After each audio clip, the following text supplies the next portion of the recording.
片段對你好似講緊啲嘢。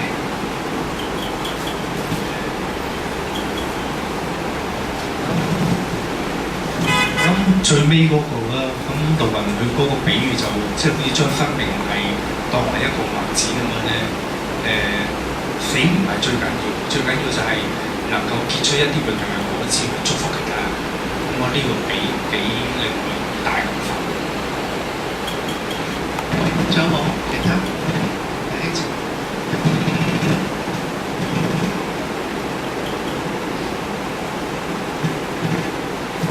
頭先一路都 follow 到嗬，一路都翻譯得非常錯，啲中文翻譯。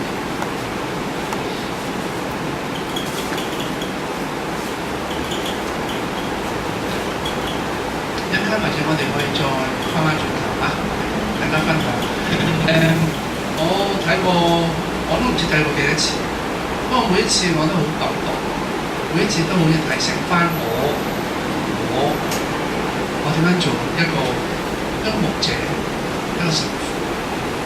我喺度，我諗好簡單咁同大家分享少少，就係盧雲嘅靈修裏邊咧，第一樣嘢好吸引我嘅咧，就係佢選擇咗佢個靈修路咧係一條往下行嘅路，佢唔係往上，係往下行嘅路。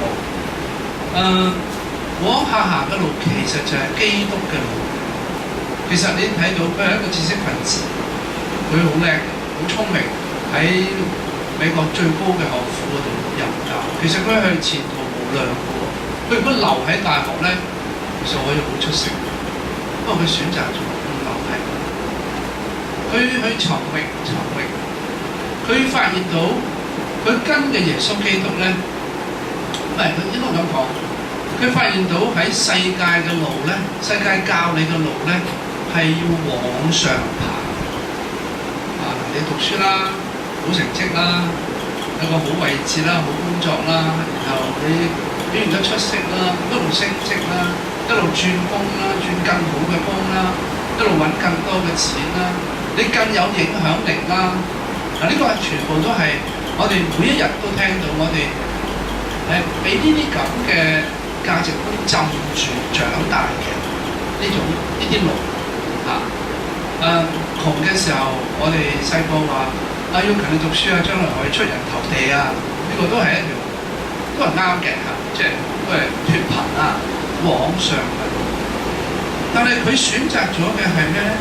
係降生，耶穌基督嗰種降生嘅路，佢貴為天主，佢降生成為人。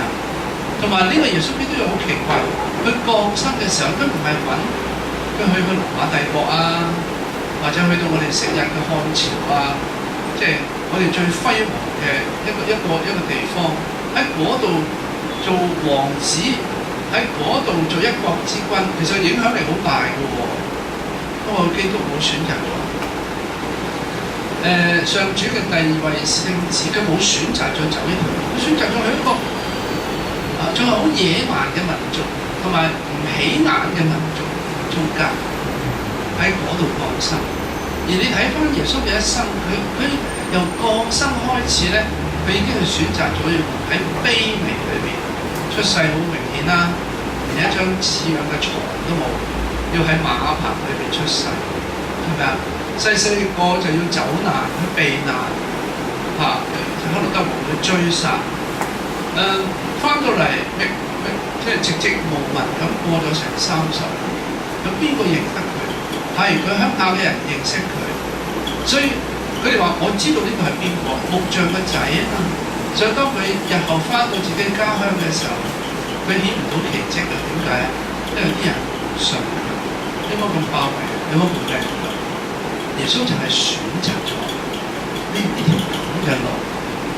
耶穌，如果我哋翻2000年前，我哋想要揾耶穌，我想問下，你最容易揾到耶穌喺邊度？2000年前，你翻到巴勒斯坦，想揾佢傾下偈，想揾佢飲杯茶食個包，你喺邊度揾到耶穌？最容易揾到耶穌喺邊度？喺邊度啊？喺街市啦，喺深水埗啦。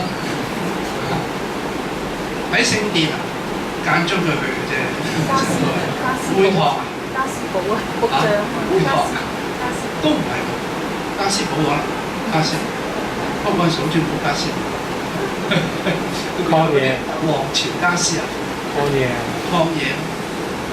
你想揾佢，你係邊啲人都揾到，係嗰啲窮困嘅人士嗰度中間，有病嘅人中間，麻風病嘅嗰啲墓穴嘅附近，你喺嗰度揾到佢，喺嗰度揾到。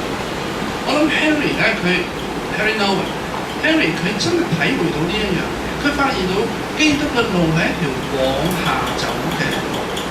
呢個往下嘅意思唔係話我哋唔上進，而係佢發現到，當我哋能夠喺最卑微嘅人，為最卑微嘅人去為佢哋獻身嘅時候咧，我哋就喺佢哋身上遇到耶穌基督，就喺嗰度。當然，你話天主唔愛啲有錢人咩？唔愛啲有權勢嘅人，天主都愛，天主都愛。問題就係、我哋去追尋主，我哋要揾我哋嘅召命嘅時候咧，其實要睇翻嘅就係、我覺得 Henry 佢好有特色嘅一點咧，就係佢話佢自己嘅工作，如果同自己嘅召命唔配合嘅時候咧，佢要做選擇。佢工作好順利，佢工作好成功，佢個工作令佢越嚟越多人知道佢係邊個，認識佢係邊個，同埋佢都可以影響得好大嘅喎。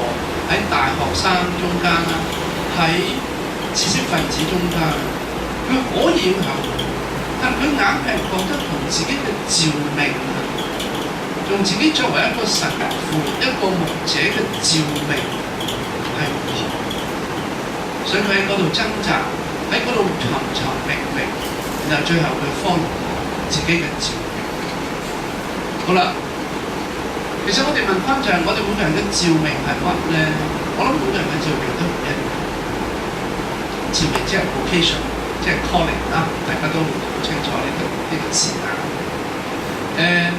我讀神學嘅時候有一大堆嘅資料係講 vocation， 講 calling 嘅，但係我後來喺一個牧師嘅一個 definition 嗰度，我揾到召命我覺得最貼切嘅一個 definition， 一個註釋。佢話召命係咩咧？就係、你內心深處最大嘅喜悅，同世界最大嘅需要接軌嘅地方。嗱嘅意思就係、呢個世界有好多需要，每個人都體會到或者感受到呢個世界嘅需要咧。有啲最重要嘅需要咧都唔一樣。有啲人認為投身社會運動係呢個世界裏面最大嘅需要。有啲人認為我好好咁培養我呢頭家，我培養好我嘅下一代。雖然係2個細路啫，呢個係為我嚟講係世界最大嘅需要。因為如果我能夠為呢個世界培養多2個好好嘅人，我就係為世界作出最大嘅貢獻。明唔明啊？有啲人選擇咗要去遠方傳道傳教，讓耶穌基督嘅信息帶俾人。但係有啲人覺得，我覺得此刻世界最大嘅需要就係我要默默去耕耘，我要教導我嘅下一代。我選擇咗做老師，唔顯赫嘅老師，甚至唔喺 Band 1學校嘅老師。呢個就係世界最大嘅需要，為佢嚟講。好啦，嗱。大家所認為嘅世界最大需要冇問題嘅，不過最緊要嘅就係點樣 check 呢個係咪就係你嘅 vocation 咧？就係你做呢啲嘢嘅時候，你內心深處有冇嗰份深度嘅喜悅同埋平安？如果你覺得有咧，咁你就係嗰度就係你嘅召命，嗰度就係你嘅 vocation。我諗 Henry 咧，佢真係揾到，佢能夠喺最後喺方舟嗰個弱智嘅中心咧，都揾到自己最後嘅 vocation 嘅落腳點。其實佢過去一生都揾好多，佢有去過南美洲，佢想明白咩叫解放神學，佢於是走咗去南美洲。佢好想喺嗰度同貧苦人一齊去明白佢哋嘅苦痛，同佢慣於喺第一世界所睇到嘅係好唔一樣。佢都要尋找，咁最後佢揾到。所以盧雲嘅靈修俾我嚟講係一個邀請我往下走嘅。其實我都有啲危險係嘅，因為我喺中文大學做緊嘢，我哋都係借中文大學個名咧去做嘢嘅嚇。咁所以咧，越嚟越多人都認識關俊棠神父咧係搞緊啲咩叫心靈教育啊。即係其實我都有呢個危險，我都唔知幾時可以即係放低啲嘢出翻嚟即係。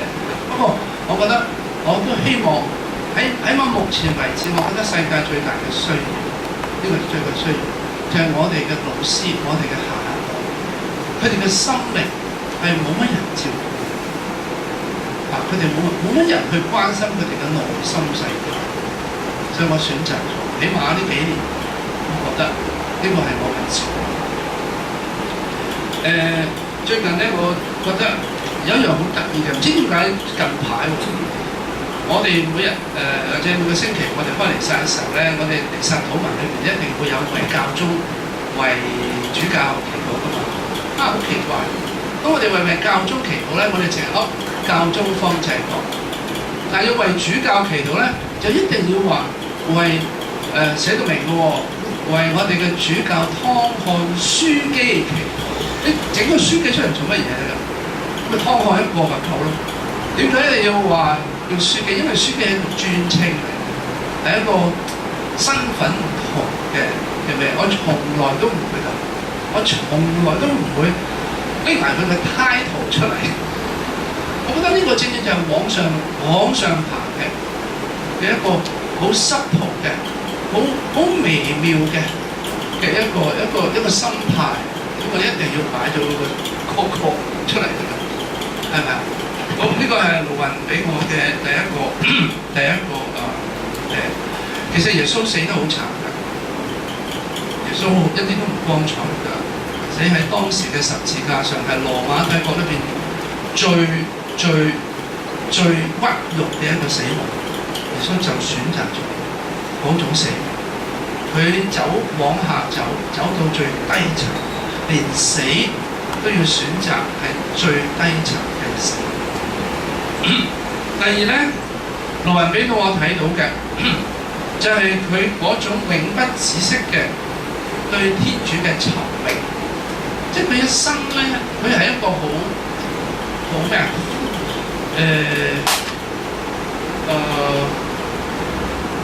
好好動嘅人。佢話佢哋咁介紹，佢停唔得落嚟。即係佢成日都係喺個旅途中，佢想尋覓。佢尋覓唔係想去喺理性上、知性上尋覓明白天主係乜，佢唔係呢個，唔係尋覓呢一樣嘢，而係佢又永不止息咁尋覓侍奉天主最恰當嘅途徑。佢係想揾出我點樣用咩途徑，我先至可以真正咁以我嘅生命去侍奉上主。所以佢不斷去揾尋佢有教學啦、寫作啦，去參與呢啲活動啦，然後去到揾佢揾到最後嘅揾到喺弱小者嘅身旁。而呢個弱小者咧，喺我哋今天嘅場景裏邊咧，其實可以係有幾種唔同嘅侍奉方法，即係同盧雲神父一樣你可以選擇默默咁陪伴住呢啲所謂喺邊緣嘅人、弱小嘅人，你亦都可以選擇熱紅紅咁為佢哋爭取權益。大家都啱，大家都係好，大家都係為咩啊？為嗰啲最小嘅弟兄姊妹服務，呢個亦都係世界最大嘅需要其中。大嘅需要。問題就係你嘅選擇方式係乜嘢咧？唔係只係 either or 或 neither nor， 而係 or， 而係可以好多個 choice 嘅，唔使只係得一樣嘅 choice 嘅。你自己嘅天賦係讓你做醫生，讓你做作家，讓你做老師，讓你做個普普通通嘅公務員，讓你做一個牧者啊，或者讓你做一個家庭主婦，冇問題，你個天賦。但係當你去侍奉，你要對象嘅時候係乜嘢咧？就係嗰啲冇乜人理，嗰啲弱小，嗰啲喺margin裏邊，嗰啲人怕去面對。路雲就係選擇咗，佢最後揾到，佢用呢種方式嚟到去侍奉佢所愛嘅上主。但佢選擇咗咧係一種唔用激進嘅方法，佢選擇咗用咩默默去陪伴嘅方式。所以各位弟兄姊妹，各位我諗大學生都係，即係我哋今日，即係我哋固然知道教會係好清楚教我哋個社會關懷啊，耶穌邀請我哋走向選擇與窮人為，呢個係冇錯嘅，個方向係正確到不得了，因為呢個都係耶穌嘅選擇。但係問題就係，當我哋選擇咗咁嘅時候，我哋嘅服務係咁嘅時候，我哋用咩方式？咁就要自己識得去分辨，唔係只係一種嘅方式，就係等於一切。所以大家要好好去學習呢一個識得去分辨。路雲俾到我嘅一個就係呢一種，佢識得去知道自己嘅能力喺邊度，佢選擇嘅喺邊度，同埋佢自己覺得最適合自己嘅係喺邊度。呢個可能係佢嘅靈修裏邊俾我自己都係一個好大嘅啟發嚇。喺佢嗰個剛才個介紹嗰度咧，一個片段咧，我哋點樣先至能夠真正可以揾到自己嘅召命？佢講咗，佢用咗咩啊？非人嗰個比喻，非人嘅比喻。如果我想去揾到我嘅召命嘅話，我唔單止只係睇咩咧，淨係喺呢個層次嗰度去睇啊，客觀地睇乜嘢係最需要嘅，乜嘢係最好嘅等等嘅。我哋更加要注目於天主，於上主。佢話非人同部首咧之間好重要嘅係咩啊？大家嗰個互相嘅注目。但係喺注目嘅同時咧，記住，我哋係非人嘅，我哋去飛來飛去。但係記住咧，部首咧係天主，係佢捉我哋。所以就算我話我選擇呢一樣，其實某程度上邊係天主選擇咗你去做呢一樣。不過因為你配合佢啊，你嘅雙目去注視佢成日都注視緊你。不過你雙目注視佢嘅時候咧，最終佢捉咗你，佢俘虜咗你。最真正偉大嘅係佢啊，唔係我。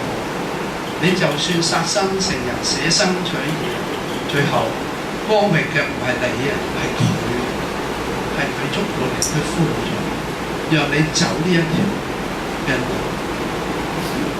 所以我覺得路雲佢喺我生活裏邊佢係俾到我一份好舒服嘅佢又唔係似Thomas Merton， 我都熟悉 Thomas Merton， 但係佢係好隱修，即係隱修士，但係佢好關心呢個世界。呢位又係我好尊敬嘅靈修導師嚟，都好關心呢個世界。但係佢選擇咗個生命係喺個修道院，即係喺個隱修院裏面。我喺讀神學嘅時候，我喺羅馬咧，我曾經有3個月嘅時間去咗法國一個隱修院。去同啲初學生一齊，我想睇下自己係咪有呢個召命，因為我其實都中意隱修。不過我3個月之後咧，我好開心。好開心嘅意思咧就係好平安、好開心。我發覺原來我主可能邀請我嘅唔係喺一個修道，即係咁嘅修道院裏邊去做一個默觀者，佢想我喺人群裏邊做一個默觀者，所以我出翻嚟，咁我繼續做我嘅教區神父喺人群裏邊做一個默觀者。所以睇佢嘅書嘅時候咧，覺得好舒服嘅就係佢冇嗰種壓迫感，佢係用佢好默默嘅為啲弱小嘅做咗佢應該做嘅。然後佢好叻，就係當佢自己跌入去一間下一橛咧，都同大家分享。當佢跌入去痛苦嘅時候、寂寞嘅時候，佢用書寫嚟到去滋養翻自己嘅內心。咁我哋睇埋下一段啦，好嘛？就係有關方舟嘅主任佢哋即係佢嘅追悼詞。咁佢用英文講嘅，英文都好漂亮。咁所以大家又可以睇字幕，又可以聽到英文。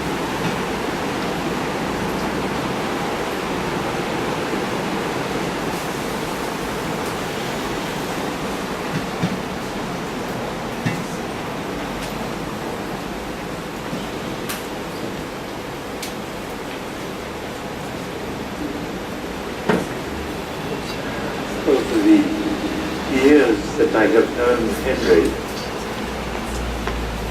he always brought surprises. You never quite knew what was going to happen. And he surprised us all Saturday morning. His family had seen how well he was. I had rung him up on Friday night. And then on Saturday, he died.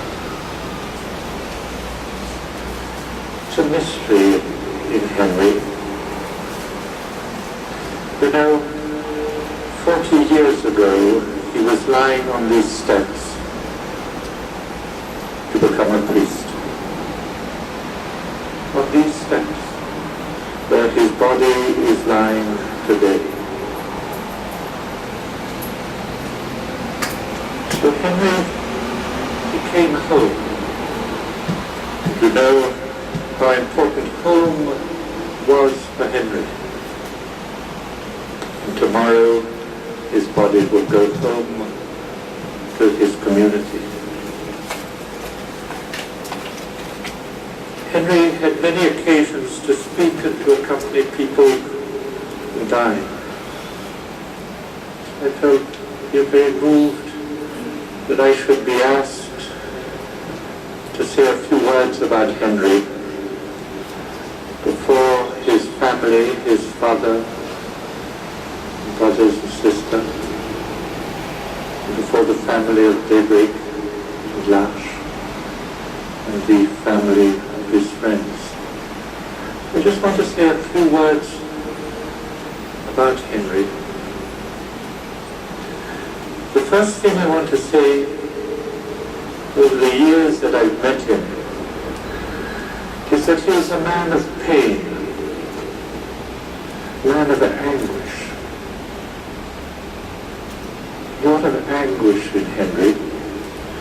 This anguish fueled many of his activities, his movement. In many ways, he was a man of movement. I was always moved when I sensed the depth of his pain. Yet he discovered something, because though he was running away from pain, he chose pain. He accepted anguish. He didn't build up barriers to protect himself. In a mysterious way, he was a wounded healer. Name of one of his first books, A Wounded Healer. In many ways, a very wounded man. A wounded man searching, yearning, crying out. A wounded man in brilliance, A wounded man who walked through the years of change in the church and change in the world. Because our world is a terribly and beautifully changing world. The world of his ordination in 1957 is not the world of today, 39 years later. It's a world that is in incredible movement. The church, incredible movement. A wounded healer, crying out for friendship, crying out for love, incredibly faithful in friendship and in love. From psychology to the beginning of his teaching of spirituality, from Notre Dame to Yale and then to Harvard, such yearning. A man passionately interested in everything. From circuses to people with AIDS, through painting, music, through all the forms of art and theatre. People in some areas in Latin America, a man passionately interested in people seeking, yearning, searching, fueled by an anguish, fidelity and friendship, sometimes terribly demanding, but so frequently also so beautiful. I want to say something about the anguish, because maybe we're all frightened of anguish. Maybe we all want to protect ourselves from anguish. Maybe we all want security. And Henry was plunging forward into a world of insecurity. Sometimes I sensed in Henry the wounded heart of Christ, the anguish of Christ, the anguish of our God. Not a secure God up there telling everybody what to do, but a God in anguish, a God yearning for love, a God who is not understood, a God on whom people have put labels. But it's a God of love. Our God is a lover, a wounded lover. The mystery of Christ, the wounded lover. And somewhere that is heaven. A wounded lover, yearning to be loved, yearning to announce love. In many ways, Henry was the genius. He had the genius of the world. Always as I read his books, what has always struck me is the sense of the word. Because a word can kill, and a word can bring together. A legalistic word can break people, yet the right word can bring people together. That is Henry, the seeker of the Word. The Word became flesh. The Word became flesh. And the Word, when the Word becomes flesh, it is also an anguished word. It's a painful word. Then the flesh becomes Word. The Word becomes flesh so that the flesh becomes Word. I was always touched by the depths of his pain, the depths of his searching. And in his anguish, a cry for unity and announcing. He was passionate in his writing.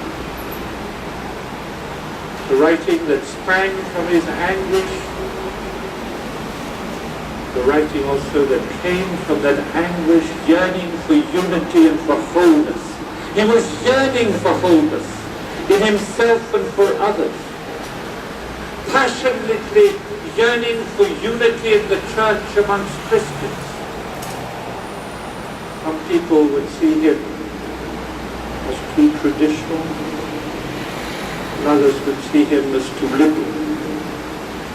But in reality, it's just that man of anguish, searching, yearning to announce who? To announce Jesus, the incredible, vulnerable lover, because that is Jesus, a vulnerable lover, waiting, yearning to be loved. Because the fundamental question of Jesus is, do you love me? Do you love me? Do you love me really? And Jesus is the silent lover waiting in pain and vulnerable. He came to Lash. He chose to come to Lash. And Lash is one of the poorest places in the world. It is very poor because our people are poor. It is a place of pain. Lash is founded on pain because the whole reality of Lash is to welcome people in pain because they've been rejected and abandoned. Did Henry see some relationship between his own cry and the cry of those who were rejected? All we know, because it's through all the books that he wrote over these last years, how he was comforted by Adam. And he came to daybreak, he lived with Adam. Henry wasn't particularly good at making breakfast. It wasn't really his gift. And of course everything he did went wrong. That was Henry. But he would laugh about it, he'd get angry about it, because that was Henry. He'd get angry, he'd get excited, but somewhere, living with Adam, living with Gordy, who is with us here, he found comfort. He found that also Adam and Gordy, Laura, his beautiful little niece, they too are wounded healers. Very wounded, but beautiful healers. Because they're not ashamed to love. They throw themselves into the arms of Henry and kiss him. That's what he needed. Maybe it's what we all need, but we don't know. We're pretending to be strong and powerful. Henry didn't pretend to be strong and powerful.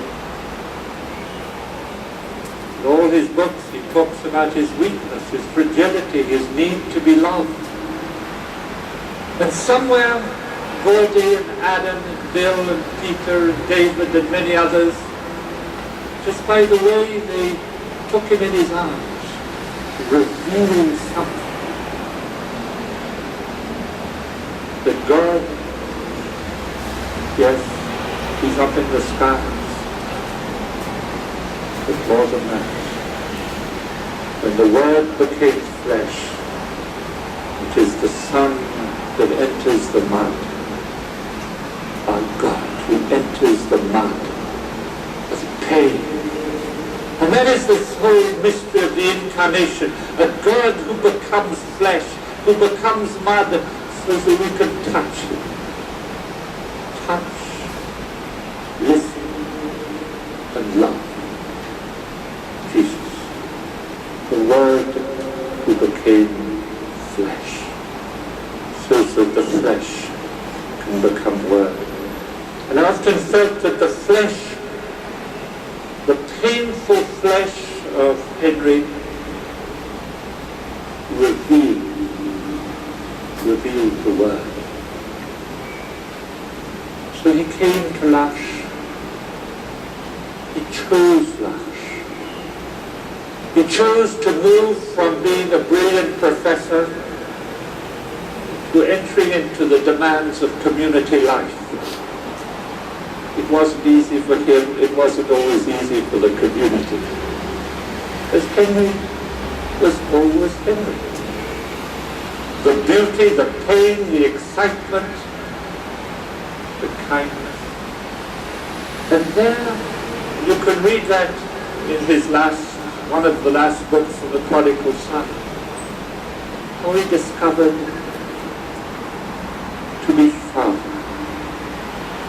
The epilogue of that book, to become a father. Not just to become and to be a searching adolescent with many other adolescents, but to become a father. To discover the fullness of his beautiful priesthood. The priesthood that he cherished, the priesthood that he loved, because he loved the Eucharist. So he found in L'Arche a home. He found not only a home, but he found a wholeness. Things came together. The psychologist, the professor, the priest. It all came together. Because he was living with wounded healers. People that nobody wanted, people that came from asylums, people that were taken out from big institutions, people that had been looked down upon, people that had been rejected and told that they were no good. They were his wounded healers. So there is in French we say connivence between the brokenness of people with disabilities and the brokenness of Henry. Between the wounded heart of people with disabilities and the wounded heart of Henry, the wounded heart of Christ. Because we must look for Jesus in broken hearts. So we found a home, and there he discovered and became so much whole. L'Arche was a gift for Henry. But Henry was an incredible gift for L'Arche. A gift of Jesus to L'Arche. A priest. A compassionate friend. This compassion that was in his heart. He would go round the world to help someone. He wasn't a man that was terribly excited about structures. It wasn't his cup of tea. But people, wounded people, people in pain, people suffering, old people, people dying, people with AIDS. There, Henry was attracted in a mysterious way, his pain meeting the pain of others, and both contained in the pain of our crucified Christ. And he put words on L'Arche. He put words on what we are living. He announced something very important. That unity in our world and in our churches will spring from the poor. Somewhere, Henry, who began in a church where there was a fortress, the fortress church, he began to discover the church as a temple where the waters are flowing. Waters are flowing. And people, and particularly the poor and the thirsty, come to drink. So Henry was a man who put names on things. That brilliancy, the genius of the Word and the Word that became flesh. He loved people. He loved all people. He loved the world. He loved the church. Just want to end in citing one or two little things. The first thing I want to say is that many will weep. Many will weep his leaving. Because he was a sign of hope, a sign of meaning in a divided world, in divided Christians. He was thirsty for unity, and he brought the word which can bring meaning, and he brought meaning to many. I had occasion last night to ring up Lethbridge, where Joe Lennon, the international coordinator of Lash is, and I told her there the boys, and she sent her love to all. She said, you know, I was speaking to somebody this afternoon, and a young student had come to see this person and had just heard that Henry had died. He said this young student had just read one book of Henry. He came and he wept, and he wept, and he wept. Because this book of Henry had given him life, had brought to him a new meaning for life, had helped him to discover who he was. So many will weep, because there was something prophetic in Henry. He accepted pain, he chose pain, and he chose to walk through pain. Because it's the road for all of us. To choose the cross, to walk through the cross, because never will we discover a resurrection unless we walk through the cross. Unless somewhere we are stripped. In many ways Henry was stripped. Pain. So many will weep. But you know, in his little book or little brochure after the death of Adam, whom he loved, and Adam loved him, this is what Henry writes. I realize how much we will need each other in the days and weeks to come. How are we going to live on without Adam? How are we going to live on without Henry? How are we going to be together as we feel the biting pain of his absence? Nobody can give answers to these questions. But we must trust that together we will discover new life among us. In fact, it's already happened. Henry's funeral has brought together people who are not comfortable in each other's presence, and reunited people who never believed they would see each other again. Healing and reconciliation were happening in the open space that Henry has left behind.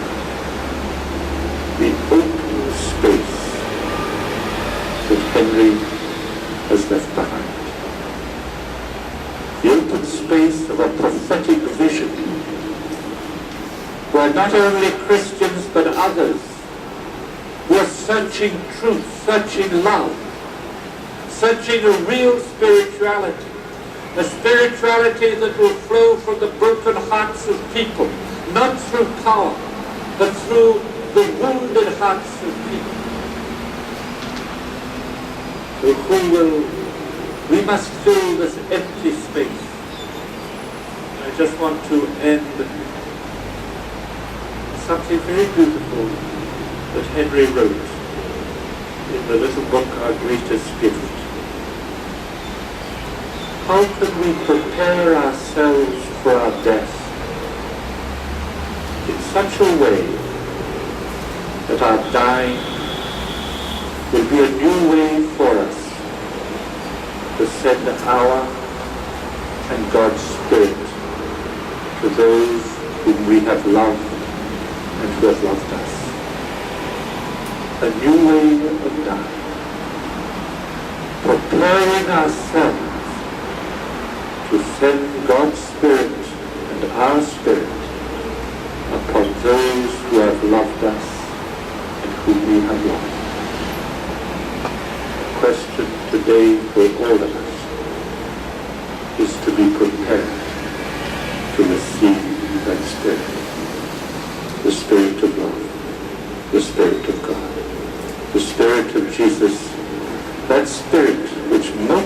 to inspire and pushed forward Father Henry. And I end by saying, Father Henry.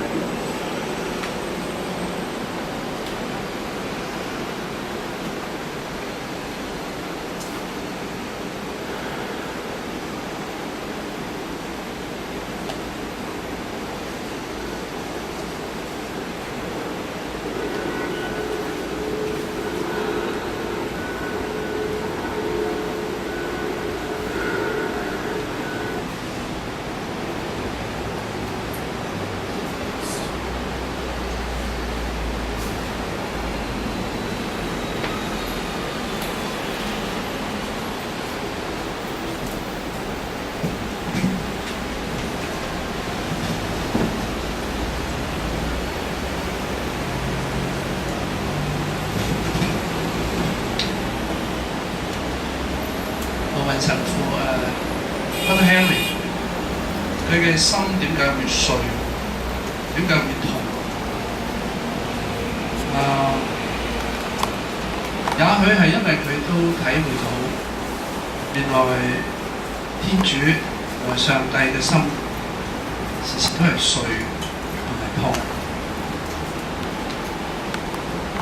主點解會痛個心？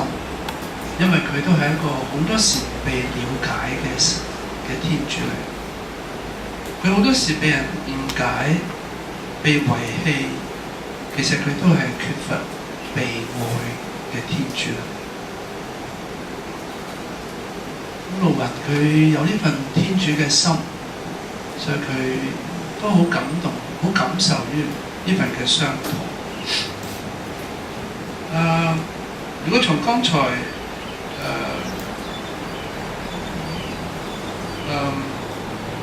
嘅演導講道詞當中，我哋睇到其實盧雲佢個傷痛咧，除咗佢感受到神嘅傷痛之外，最令佢傷痛嘅就係嗰種對合一嘅渴求，合一嘅渴求。呢個係佢嘅傷痛同埋苦嘅原因。我唔知大家有冇呢個經驗，當你睇到人與人之間嗰種嘅不和，嗰種嘅互相排斥嘅時候，你嘅心痛唔痛？你嘅心會痛。Henry 佢就係、你覺得呢個世界好多分裂，好多人唔容許另外一啲人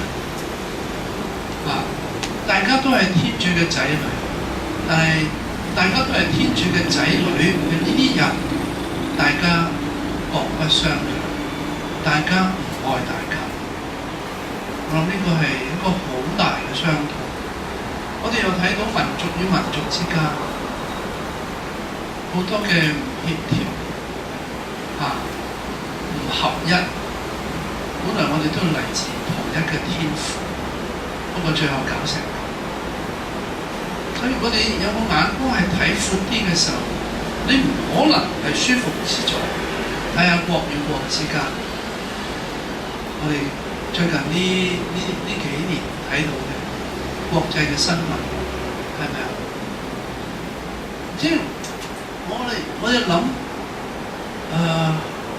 點解個世界會變成咁？神創造呢個世界嘅時候係咁嘅。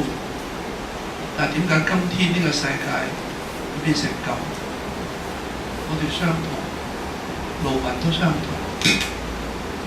我哋又睇翻好多家庭，點解家人與家人之間就係唔得，就係合唔到一？點解夫婦之間可以嬲對方，可能嬲咗10年、20年？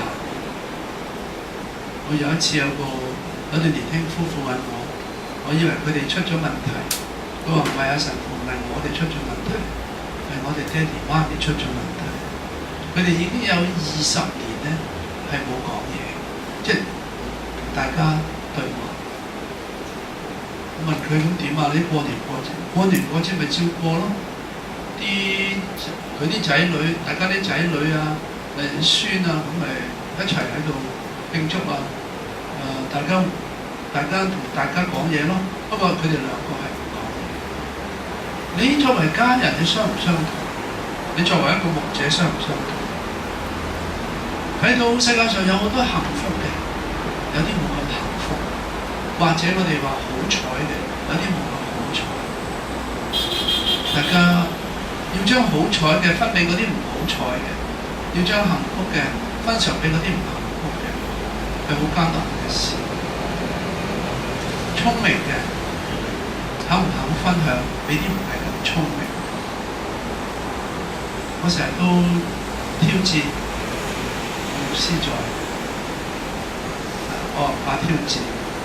我點解啲 Band 1嘅學生、Band 1嘅學校從來冇諗過點樣分享同啲 Band 3嘅同學？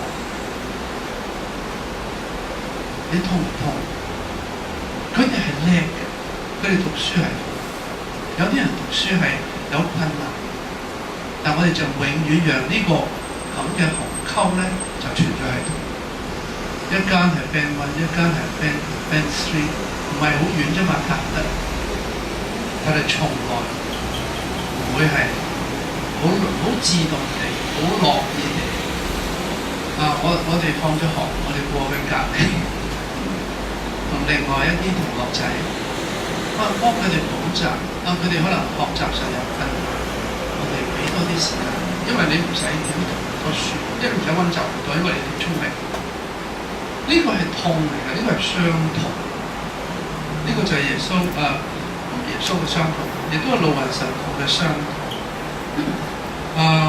呢種就係對合一嘅渴求所做到出嚟嘅傷痛。而我哋喺努力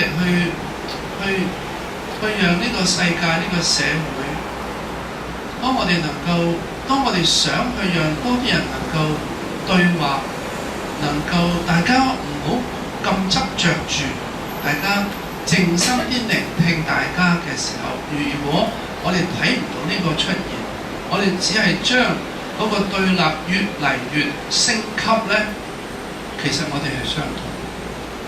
我諗盧雲神父今天如果喺香港，佢生活喺香港，係我哋中間嘅一個教區神父，我諗佢都好傷痛，好傷痛。點解我哋一定要係對立？點解？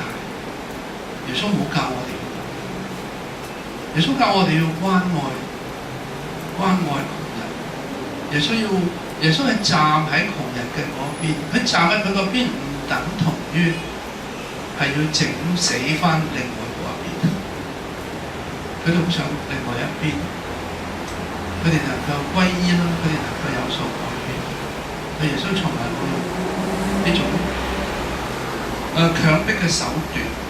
我唔知啊，即係我呢排成日都喺度諗緊，啱因為要預備同大家分享盧雲神，佢好觸動我，即係佢嘅傷痛，我諗我又好明，我都明。因為有時都唔知點樣對自己，跟住佢嘅傷痛咧，就係嗰種想做父親嗰種傷痛，但係嗰種做父親嘅傷痛咧，唔係嗰種好成功嘅父親，啲仔女好乖嗰啲父親，佢反為要做呢個浪子嘅父親咧。其實大家有冇諗過呢個父親咧？雖然慈悲，但係其實係一個好傷痛、飽歷經傷嘅父親。第一就係佢教唔好自己嘅仔，我即係佢唔識教佢教唔好佢個仔，佢失去咗佢個仔，個細仔攞晒啲家產就走咗去，最後花光晒先翻。做父親嘅其實好丟架，做父親嘅其實好傷痛。但係佢再睇到嘅一個係唔大方嘅大兒子啊，唔大方。當細佬翻嚟嘅時候，佢唔開心，佢覺得唔公道，佢咁樣都得到你咁嘅禮遇，我連一隻小羊你都冇俾我。我諗當爸爸聽到呢句説話嘅時候，其實佢心好痛㗎，其實亦都反映到爸爸化都會覺得有一份我做唔到我自己作為一個父親嘅角色。但 Harry Nouwen 佢天天就係想學去做咁嘅父親。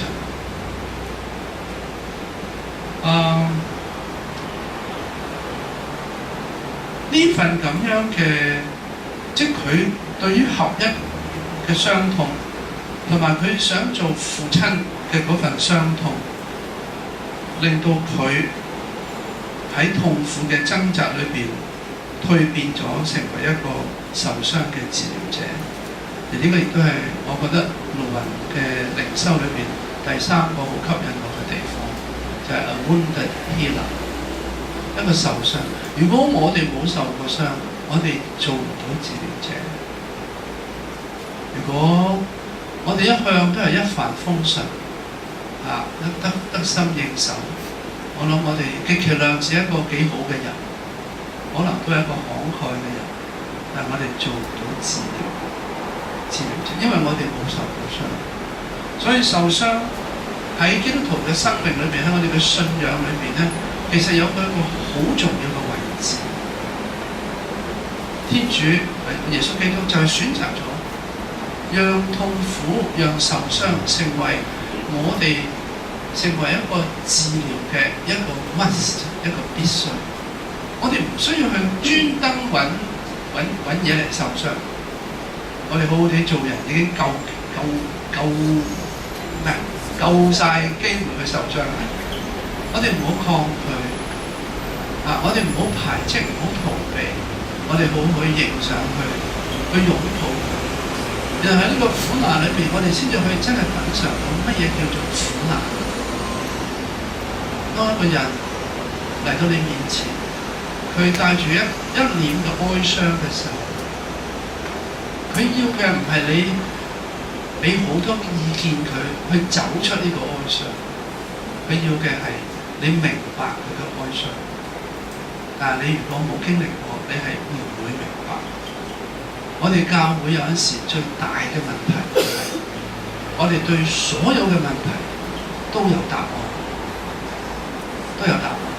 你試下你諗任何一個問題啦，問教會啦，對教育、天主教育，我哋都有答案。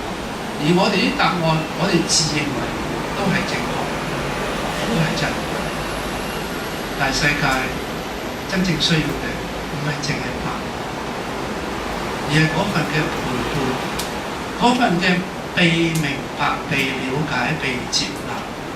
然後喺被明白、被了解、被接納嘅時候，人佢會有能力去治癒起來。真正治癒嘅唔係我哋，而係佢自己。但係佢哋需要嘅就係有呢種陪伴。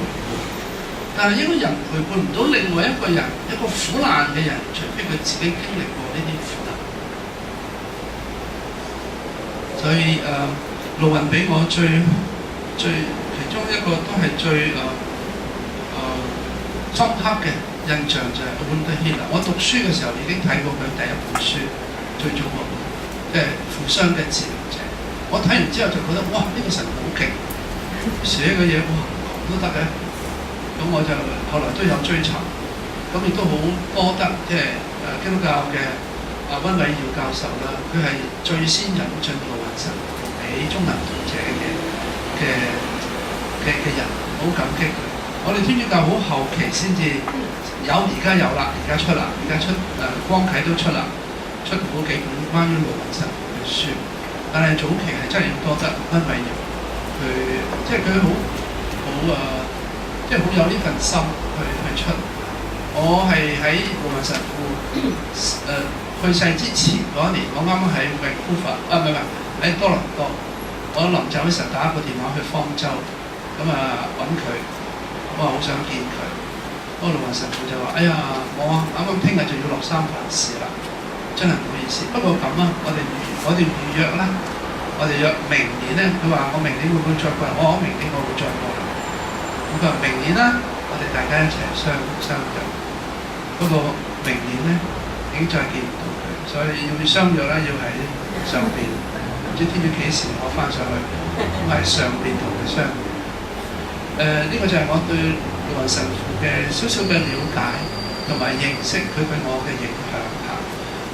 我唔知道透過剛才嘅呢個 DVD 呢個記錄啦，同埋剛才我自己嘅少少嘅演繹，幫唔幫到大家能夠對盧雲神父佢呢個靈修點樣同關愛即係社會關愛弱小